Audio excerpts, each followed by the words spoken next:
김태규 증인은 노조를 혐오하십니까? 전혀 그렇지 않습니다. 제가 앞서도 말씀드렸지만은 그 표현은 대꾸를 맞추는 의미에서 그 표현 앞에 표현이 부당하기 때문에 그런 식의 부당한 표현이 유지된다면은 이 표현이 판사 출신이신데 취지에서 말씀드린 겁니다. 판사 출신인데 헌법이 보장하는 노조를 만들 권리, 교섭할 권리, 파업할 권리 인정합니까? 인정한다고 말씀드렸습니다. 정권의 우호적인 노조는 괜찮고 노영방송이라는 표현에 대해서 지금 질문하는 겁니다. 정권의 비판적인 노조는 인정할 수 없다는 태도로 보이는데요. MBC 외에 KBS, SBS도 방송사 안에 민주노총 조합원이 다수인 그런 구조인데 KBS, SBS는 노영방송 아닙니까? 저는 그 부분 관심이 없고요. 아니, 뭐냐면은 제가 이리 말씀드리겠습니다. 어느 관심이 노조든지 있고 없고가 아니라 노조 의원의 질문은 KBS, SBS는 노영방송입니까 아닙니까? 그건 저를 잘 모르겠습니다. 저는 몰라요? 노조는 노동자의 권익 개선을 위해서만 애를 쓰면 되는 것이지. MBC는 그게 왜 노영방송이라고 딱지를 붙인 겁니까? 아니 제가 그렇게 딱지 붙인 적 없습니다. 노영방송을 통해서 정권 장악, 국정 장악을 한다는 망언을 했다고 아까 취소하라고 요구했잖아요. 제가 말씀드린 취지를 잘 이해를 못하시는 것 같아서 다시 한번 또 제가 말씀드리겠습니다. 노영방송이라는 말은 김태규 직무대행의 입에서 나온 말이 아닙니까? 맞습니다. 입에서 나왔죠. 맞고 앞에 불법 선임을 통한 방송 장악이란 표현은 부적절하기 때문에 그 표현이 유지된다면 그 반대의 대꾸도 충분히 가능하다라는 취지로 제가 말씀드린 겁니다. 노영방송이라는 그래서 저는 둘 다 부적절하다고 개념에 말씀드리는 대해서 겁니다. 부적절한 표현입니까? 노영방송, 둘 다 MBC? 부적절하다고 저는 생각을 합니다. MBC를 노영방송이라고 생각 안 합니까? 그래서? 아니, 그 부분은 제가 제 개인적인 의견은 중요하지 방송통신위원회 않고요. 부위원장이 됐잖아요. 직무대행이 됐잖아요. 이진숙 위원장은 탄핵되기 전에 노영방송이라고 규정했습니다. 그 어느 노조든지 위원장은 노영방송이라고 규정하고 부위원장은 모르겠다는 거예요? 노영방송인지 아닌지? 아니 저는 그 부분은 본인의 의견을 얘기해 보세요. 노영방송이라고 예. 생각하는지 아닌지. 글쎄요. 저는 지금 노조가 그게 어느 쪽 노조든지 노조가 노동자 권익 개선을 위해서 하는 것이 아니라면은 그 어떤 정치적 형태도 저는 옳지 않다라고 생각하기 때문에 그런 취지에서만 말씀드리고 그와 관련되어서 언론 MBC가 노조가 어느 쪽인지는 공정방송이나 공정언론을 위해서 투쟁하는 것은 권익을 위해서 투쟁하는 것입니까 아닙니까? 글쎄요. 그 부분은 서로 평가가 다를 수 있어서 제 의견하고는 좀 평가가 다르다는 건 본인의 평가를 말해 보세요. 언론 노조가 공정방송 공정 언론을 위해서 파업한 것에 대해서 불법 파업입니까? 그래서 지금 일어난 과거의 일들에 대해서 평가를 해달라고 그렇게 질문 주신 건지 여쭙고 싶습니다. 어쨌든 권익 아니 과거에 일어난 일이면 저는 그런 평가도 가능할 수도 있겠다는 생각을 합니다. 불법 파업이에요? 아니 MBC 파업이 불법 파업이었어요? 92년 그래서 그 불법성을 저한테 자꾸 물으시는데 저는 그 아니 부분은 노조가 제 월급 당시에 복지 저는 방송에 대해서 투쟁이나 크게 하는 관심도 없었고요. 노조여야 한다는 그 인식에 대해서 문제 제기한 겁니다. 방통위에도 노조가 있죠. 다수 직원이 노조원인데 있는 걸로 알고 있습니다. 어디 노조와 어떻게 단체 협상 교섭은 잘 할 생각입니까? 네, 당연히 그래 해야죠. 노조를 혐오하고 방송은 정권에 순치된 선전기관이 돼야 한다. 이런 게 극우적인 전체주의 사고인데 이런 생각에 동의합니까? 그 질문 자체에 대한 질문을 답변이 문제 삼지 말고 본인의 의견을 얘기해 보세요. 아니 질문을 제가 답변할 수 있는 질문을 주셔야죠.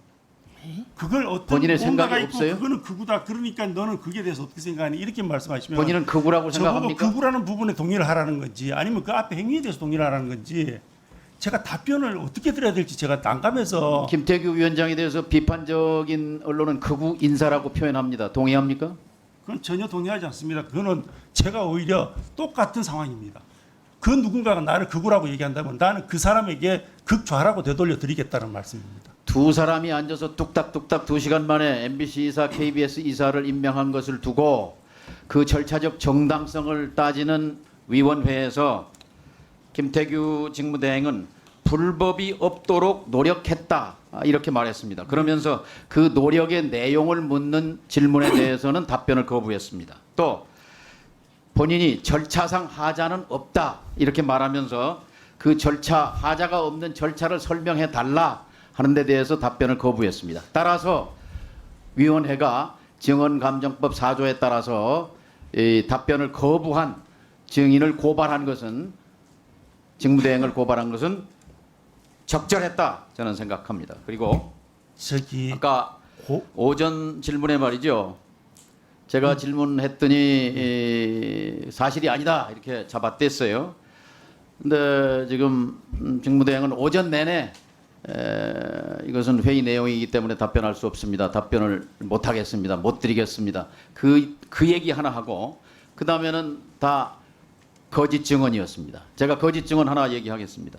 내일이 광복절이어서 우리 김태규 판사 시절에 대법원이 2018년도에 일본 강제징용 피해자에 대해서 일본 기업의 배상 책임을 인정한 그 판결에 대해서 이 대법 판결이 잘못됐다, 실수했다 이렇게 했지 않느냐 했더니 그렇게 쓴 적이 없다 이렇게 말했죠. 그건 명백히 거짓말 아닙니까? 아닙니다.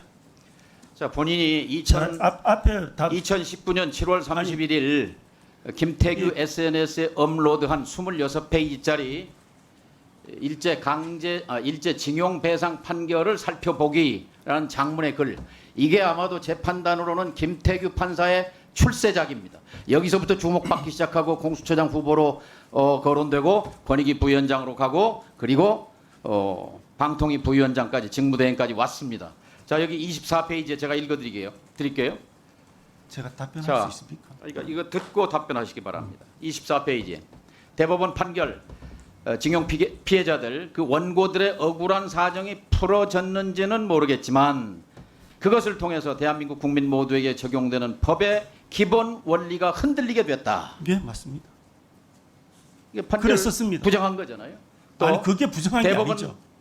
이게 부정한 게 아니면 뭐예요? 비판한 거예요? 그냥 비판한 거죠. 비판. 예. 현직 판사가 대법원 판결을 비판하면 그것도 비판할 수 충분합니까?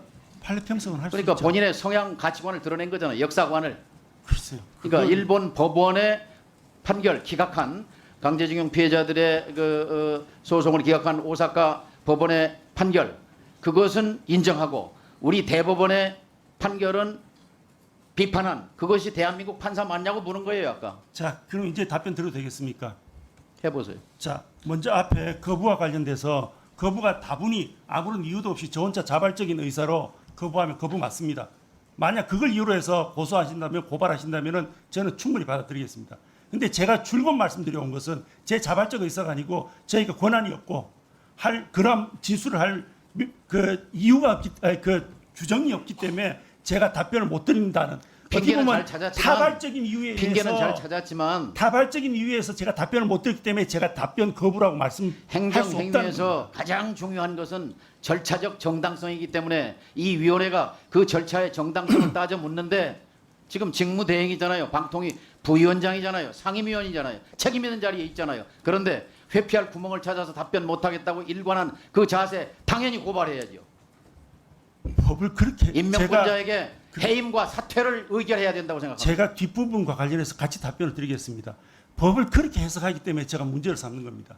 적어도 판결과 관련해서도요. 그 판결 1, 2심은 전혀 다른 결론입니다. 전혀 다른 결론이고 그래서 제가 판례 평선을 한 것이고 제가 그 사안에서도 피해자들에 대해서 소홀히 하지 말라는 얘기는 굉장히 강조를 했습니다. 그리고 그 피해자에 대한 피해를 회복하는 방법은 오히려 국가가 적극적으로 나서서 이 피해자들의 피해를 구제하고 노력해야 된다. 그거는 정치적, 외교적 수법으로 풀어야지 굳이 사법적인 방식으로 푸는 것은 오히려 그 사법적 원리로 풀기 위해서 법을 무리하게 법리를 듣고요. 바꾸는 것은 그것은 기본적으로 법의 원리를 바꾸는 결과가 마지막에 되기 때문에 25페이지에 그 이렇게 썼어요. 폐해에 대해서 됐어요. 지적을 한 겁니다. 됐어요. 마지막에 이렇게 썼습니다. 우리 법원의 판결은 감당하기 힘든 실수를 한 것인지 모른다. 이 본인의 글입니다. 이게 26페이지짜리 글이에요. 일본 법원의 판결은 맞고 한국 판결은 틀렸다고 한 그런 사고방식을 가진 방통위 부위원장이 오늘 나와서 한 행위, 이것은 당연히 고발받아야 마땅하다.